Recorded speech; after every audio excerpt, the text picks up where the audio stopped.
If you don't read fairy tales, you're missing out. Don't take it from me, take it from Mr. Pendulum. But really, it is, I think, a misconception that fairy tales are meant for just children.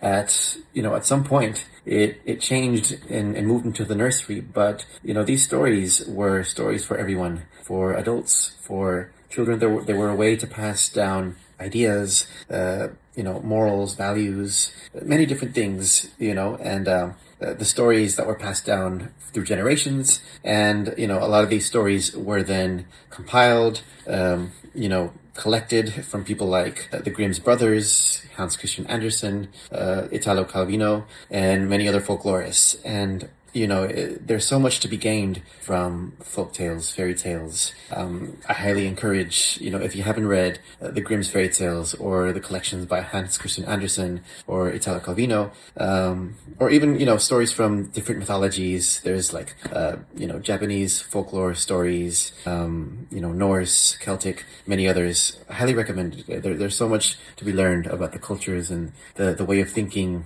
ideas. I'll read a quick little passage from this book, The Science of Middle-earth, A New Understanding of Tolkien and His World. They're basically different essays that tie in different disciplines, different fields, ideas to some of Tolkien's writings. Some of them are a little bit reaching, but I think it's quite interesting still. So I'll read from this one, Tolkien and Sociology, Facing the Loss of a World. And at the beginning, it actually starts with, speaking at a conference on fairy tales at the University of St. Andrews in 1939, Tolkien addressed two common misconceptions. The first was that fairy tales was intended for children. He, who had developed an interest in fairy stories through his study of philology, believed that adults could appreciate these tales as much as children, and that it was only by historic accident that fairy tales had become associated with childhood. And I won't go into the second point, but so this is coming from Tolkien, and I've heard the same sentiment through many other great creative minds and folklorists and storytellers. Another one, Philip Pullman, who's one of my favorite authors. He wrote the Golden Compass trilogy. He also has a version of the Grimm's fairy tales written by him.